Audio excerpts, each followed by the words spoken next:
el mantener la bandera izada, la bandera nacional, debería de concluir pasado el día del natalicio de Sánchez, cosa que el año pasado Efemérides Patria nos hizo caso y recomendó y exigió a todas las instituciones mantener izada la bandera y a toda la población, y que en este año parece que algunas instituciones olvidó este tema. Entonces, para nosotros es una honra que nuestra recomendación haya sido escuchada y se mantenga. Señores, vamos a unos importantes titulares, una semana muy intensa y muy movida en cuanto a las noticias. Señor director. Alexis Villalona vuelve a las calles de Baní bajo garantía económica. Alexis Villalona, bautizado con el alias El Abusador de Baní, fue puesto en libertad la mañana de ayer martes, después de que un juez del Tribunal de la Instrucción le variara la medida de coerción de 3 meses de prisión preventiva en la cárcel local. Villalona estuvo casi 2 semanas huyendo de la persecución policial hasta su arresto el pasado 14 de enero por los golpes y heridas ocasionados a la señora Santa Arias, luego de haber ella chocado el vehículo del hombre con su pasola en una calle de esta ciudad. El 28 de enero, el Tribunal de Atención Permanente le impuso a Villalona 3 meses de prisión por violación a los artículos 209 y 20901 de la Ley contra la Violencia. Fue por un monto de fianza de 40,000 pesos. Ya sabemos que él se había transado con la víctima por una cantidad monetaria que sobrepasó, según cuentan, el 1,000,000 de pesos, y que Santa Arias ya lo validó porque luego de esto montó un colmado con este dinero. Sabemos, la población se indignó porque mucho la apoyó, y luego vimos cómo el dinero fue simplemente el instrumento para que todo esto pasara a un borrón y cuenta nueva, y ayer se validó esta preocupación y esta indignación de la población con la variación de la medida, ya una garantía económica y libertad condicional del señor Alexis Villalona. Y lo que más dolió es que fue, y por eso no hubo parece tacto, pero los tribunales de la justicia no tienen que ver con las fechas, es que sucede el Día Internacional de la Mujer. Eso causó mucha indignación que se sumaba allá a la anterior, por una razón de que como que la fecha no era lo propio, era justo que fuera hoy o fuera el día anterior y no el Día Internacional de la Mujer. Señor director, pasemos a otra importante información de los titulares. Señor director, exacto. El dengue repunta con 5 muertes y 471 contagios. Cónchale, el dengue, que todos los años hablábamos de él, pero el COVID había acaparado todos los titulares. En las primeras semanas de este año, los casos de dengue superan en un 147% los registrados en el mismo periodo del año pasado, aunque el número de muertes es similar, con solo 5.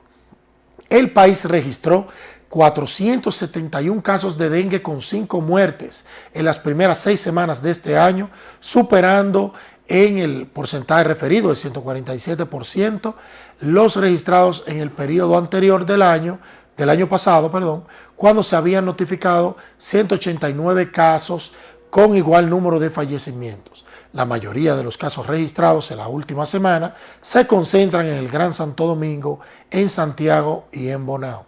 El sistema de vigilancia epidemiológica también registra 19 casos de malaria este año. Recuerden que no solamente nosotros, sino en este medio varios compañeros y personas de nuestro gran aprecio y de consideración social en los medios, llamaban la atención a nuestro gabinete de salud de que se estaba ocupando a lo que parecía, a lo que tenía que ver con el COVID, su prevención, su cuidado, su tratamiento, y había descuidado enfermedades endémicas que todos los años lo tenemos, como lo es el dengue. Si se lo puedo decir, en mi hogar ahora aparecen mucho más mosquitos, y eso llama una atención a que nosotros tenemos bastantes profesionales. Sabemos que la pandemia ocupó muchos de ellos, pero tenemos bastantes profesionales como para nosotros volvernos monotemáticos. La salud, y en especial la salud, tiene tantas aristas de enfermedades, ya sea enfermedades provocadas por nuestra alimentación, nuestra conducta física, otras hereditarias, otras sociales, como la depresión, que también puede, ¿verdad?, tener esa afección, y estas que son endémicas, que todos los años lo tenemos.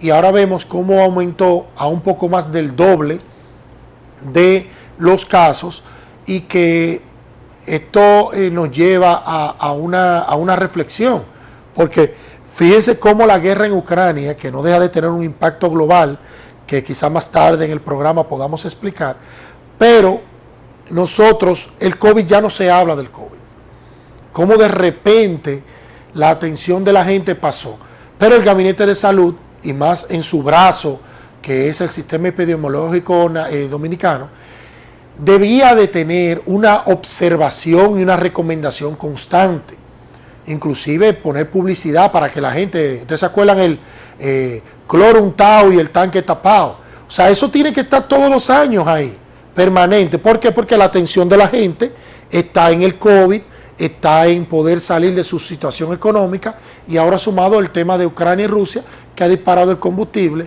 y la gente tiende a mantenerse, vamos a decir, ocupado en esos asuntos y descuida estos temas, porque el dengue muchas veces es tarde cuando nos damos cuenta que las plaquetas de nuestros hijos están mal, y puede derivar en una muerte de uno de nuestros hijos, que Dios lo evite siempre, pero ya vimos que 5 muertes en lo que va de año de niños afectados por el dengue.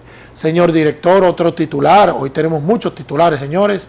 Ya como decíamos, el barril del petróleo que compra el país, que es el petróleo WTI, es el de West Texas Index, es decir, ya subió a 125,69. Incluso podemos decir aquí que en un momento se amagó, lo dijeron en la prensa, de 138, 140, pero al final del día terminó en 125,91, y hoy vemos que cerró en 125,69, que aunque yo lo que acabo de decir pareciera una baja, pero es una subida de más de $10 el barril, porque estaba a 115 hace 2 días. Este precio del barril de referencia de Estados Unidos, West Texas Index, al cerrar esta edición se ubicaba a $125,69 el barril, según indicó el señor Bloomberg, que es el encargado de la bolsa, la parte económica de Estados Unidos. Los precios del petróleo se dispararon el martes tras la prohibición de Estados Unidos de las importaciones de petróleo ruso, una decisión que también hizo subir el níquel hasta un máximo histórico y agitó las bolsas, aunque se mantuvo por debajo del máximo del lunes, que fue, como dijimos ahorita, 139,13. Amagó casi los 140 de dólares el barril. El Brent, que es otro petróleo, que es el que se exporta hacia Europa, como principal referencia internacional, subió un 6,8%, llegando a 131,63, señores. Somos de opinión de que con este tema, más que la afectación por el problema geopolítico, hay un tema claro de especulación. Y entendemos que el presidente debe de aprovechar esta reunión con los presidentes de Chile, que él va a hacer un viaje, y Argentina, y haga un llamado, que en esto se le fue adelante el diputado Omar Fernández, que aunque ahí es un diputado, la gente quizás no valoró lo que él dijo, pero tuvo razón. Es decir, desde este país, junto con otros países, que fue lo que él le faltó, tienen que pronunciarse ante la OEA y ante el Congreso de Estados Unidos y ante la Presidencia de Estados Unidos para que controle la especulación. ¿Por qué decimos la especulación? Porque el petróleo, el West Texas, se exporta mayormente a América, y el Brent se exporta hacia Europa y otros países, pero también del Medio Oriente, que se correlaciona con el precio del Brent. Fíjense que es diferente el West Texas y el Brent en precio. Es el que distribuye en toda Europa. Si le prohíben a Rusia exportar petróleo, si ustedes se dan cuenta, va a afectar al qué, a sus clientes. Nosotros no le compramos petróleo a Rusia. Y ustedes dirán, bueno, Joel, pero ellos entonces tienen que sacar más petróleo aquí para suplirle allá. Pero ahí es que entra la solidaridad. ¿Y ustedes creen que los pozos petroleros del Medio Oriente no dan para suplir eso? Claro que dan. ¿Y ustedes creen que la cuota de barriles que tiene el Brent, destinado para el Brent, no da? ¿Ustedes creen que no? Un paso inteligente, fíjense que Estados Unidos rompe un poco el bloqueo que tienen con Venezuela y le piden que reactiven su industria petrolera, que se la tenían bloqueada, para agregar unos 700 a 800 mil barriles de petróleo. Pero ese petróleo West Texas, que es que lo venden aquí en América Latina, Estados Unidos no puede, en medio de una crisis mundial, dejar a libre albedrío a sus petroleros, porque eso es hipócrita. Porque si usted bloquea allí, usted tiene que decirle a los suyos, no me le suban el precio, que la escasez sea allá. Pero no en América, que no tenemos nada que ver con eso. Pero lamentablemente han jugado a la inflación local, o sea, dentro de Estados Unidos, y a la inflación global. Y ustedes saben por qué, lo vamos a decir aquí sin miedo. Es que muchos de estos petroleros, incluso hay senadores y congresistas que son de grandes accionistas de la industria petrolera de Estados Unidos, son los que mantienen económicamente los bloques económicos, tanto republicanos como demócratas. Y por eso ustedes ven que tienen este tema. Pero peor aún, y eso le podemos echar más la culpa ahora a los demócratas, es que los demócratas han bloqueado incluso un oleoducto que había, que venía desde Alberta, Alaska, que daba más petróleo al sistema. Y entendemos que el presidente Biden tiene que levantar ese bloqueo porque hay una situación de crisis. Pero ustedes saben, en menos de una semana ha pasado de $97 el barril a 125, incluso amagó casi a los 140. Así que un llamado al presidente Biden, porque la diáspora de Estados Unidos, los dominicanos allá, un saludo, nos siguen desde Estados Unidos, para que eleven su voz a través de nuestros representantes, para que controlen la especulación, tanto en Estados Unidos, que los está afectando fuertemente, como a toda América Latina. Señor director, pasemos a otro titular. La válvula lo tienen vigilado hace más de un año. Indiscreciones y lujos sellaron el colapso de la red de ciberdelincuentes que fueron atrapados en la operación Discovery.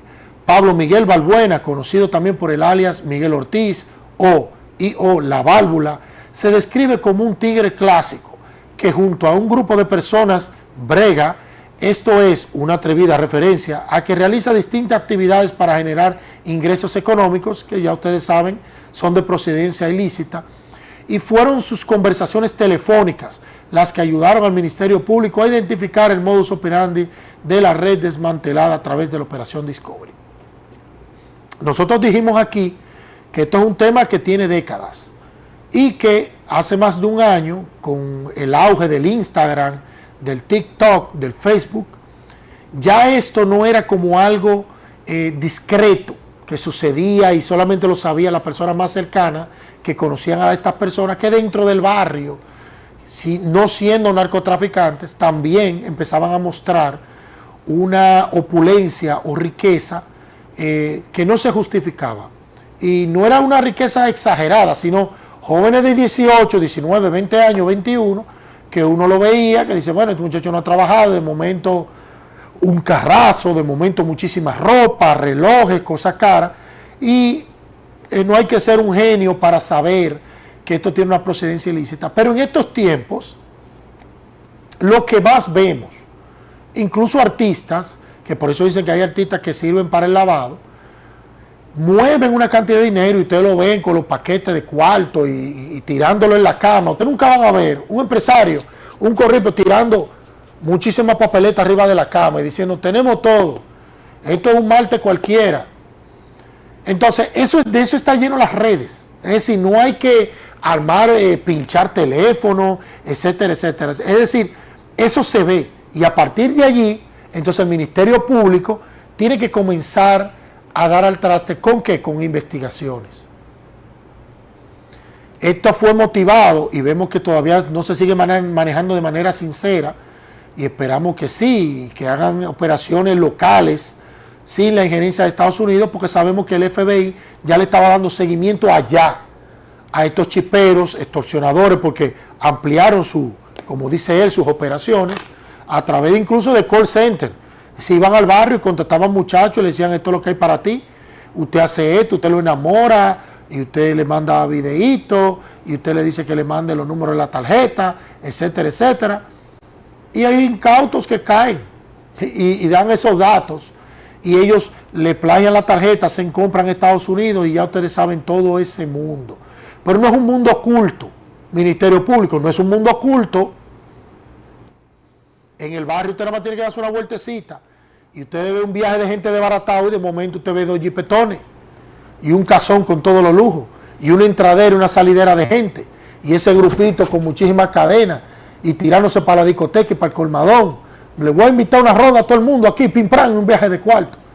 O sea, eso no es secreto. Lo que pasa es que tal como es lo que se llama el narcoestado, que es gobierno que permite que los narcotraficantes funcionen en los barrios, porque el narcotraficante o los narcotraficantes traen riqueza al barrio, movimiento de dinero, y le dejan que eso funcione. Inclusive la policía vive de eso. Lamentablemente lo decimos así. Señores, otro titular. La oposición política critica el plan que anunció el gobierno. Los principales partidos de oposición arremetieron contra las medidas anunciadas por el presidente Luis Abinader el pasado lunes, cuestionando el anuncio de la eliminación de los aranceles a productos de la canasta básica. En un comunicado dado por Daniel Toribio, la dirección política del partido Fuerza del Pueblo criticó las medidas planteadas, señalando que el gobierno pretende eliminar aranceles a productos que ya no pagan impuestos por el Tratado de Libre Comercio. Concretizando la información, lo que quiso decir Daniel Toribio, y eso muchas personas que conocemos del tema nos dimos cuenta, de que en la parte que dice que muchos de estos productos de la canasta básica no se les cobrarán arancel, lo que quiso decir es que ya de por sí estos productos no están gravados por el ITEVIS, muchos de estos que fueron mencionados por el presidente, y que algunos de ellos incluso no pagan aranceles por lo que él se refiere al Tratado de Libre Comercio. Estos productos, ustedes saben que se producen nacionalmente, pero otros como la leche son importados grandemente, pero que ustedes saben que si viene mucha importación se afecta al productor nacional. O sea, no es tan simple el asunto, y de que esto fue como llover sobre mojado, según indicaba la oposición. Algunas de las medidas fueron positivas, otras que se quedaron atemporales, como el hecho de que se congelaría el precio de los combustibles, pero siempre y cuando el barril no pasara de 115, pero ya ustedes vieron que está en 125, por ende nadie nos salva en ese sentido. Así que muchas de las medidas que el presidente, otras fueron muy efectivas, pero otras no van a tener el impacto que la gente requiere. Nosotros como un consejo, no somos nadie para darle un consejo al señor presidente, simplemente lo que le decimos es: hay que pensar muy bien antes de hacer tantas alocuciones. Es decir, no había pasado 10 días y ya estaba haciendo otra alocución. Cuando uno hace eso, para eso está el director de Impuesto Interno, está el ministro de Economía y Planificación, que es quien debió de hacer una recomendación, está el ministro de Hacienda. Pero cuando ustedes ven como que siempre es el presidente, están desgastando la figura presidencial en torno a la credibilidad de él. Porque la gente cree en él, se le percibe, y así lo dicen en encuestas, como una persona sincera. Pero tanto lo ponen a decir lo que sea, que puede hacer que eso merme. No todas las medidas que están anunciando son medidas que serán directamente prácticas, como pasó con el anteproyecto que tienen presentado de la ley de hidrocarburos, que ahora cuando lo detallan, resulta que ahora el combustible va a ser más caro. que no creará tanta presión a las recaudaciones porque la gente va a pagar más. Y ya ustedes ven que mediáticamente la línea gubernamental es decir a la gente: ahorren, no consuman combustible, caminen más, múdense, como el infame periodista Oli Mato, que dijo eso y las redes se caldearon, le hizo un daño al gobierno con lo que dijo. Entonces entendemos que hay que pensar bien lo que se dice y ser sincero, porque tampoco es tapar. Si en verdad hay que pagar más, bueno, tendremos que apretarnos todos, pero vamos a tener que sincerarnos, señores, sincerarnos, pero sobre todo tener un sentido social de que no podemos seguir apretando la soga hacia el mismo lado del brazo porque va a coger gangrena. Señor director, otro titular. Más de 500,000 busca trabajo en 11.796 empresas, señores. El Ministerio de Trabajo dispone de una plataforma digital que sirve de enlace entre las personas que están en busca de empleo y las empresas que tienen vacantes disponibles. Hasta ayer en la tarde había registrado en el sistema 11.796 compañías y 618.080 candidatos. Los empleos disponibles abarcan diversos sectores: servicios, hotelería, comercio, administración, manufactura, alimentación, industria, turismo, salud, sector automotriz, construcción, energía, gastronomía y educación. Al revisar cada una de las vacantes publicadas, pudimos verificar que la mayoría son para trabajos tradicionales como, cuando decimos tradicionales, son el trabajo de primera línea, no trabajo quizá medios de salario medio hacia arriba, sino salarios bajos de primera línea, como recepcionistas, secretarias, cajeros, choferes, camareros, conserjes, mensajeros, etcétera. Esto es una noticia que hay que tomar, quizás pudieron abarcar un poco más en el hecho de ver cuáles son las plazas que tienen, pero es bueno ver que el dominicano está atento a trabajar, porque el que diga que el dominicano es vago, en su mayoría eso así no lo es. Siempre habrá quienes no quieran trabajar, pero todos queremos ver qué más nos tiene este programa Hora TV, y se lo traemos luego de esta primera pausa comercial, y manténgase ahí en sintonía con el contenido de este espacio.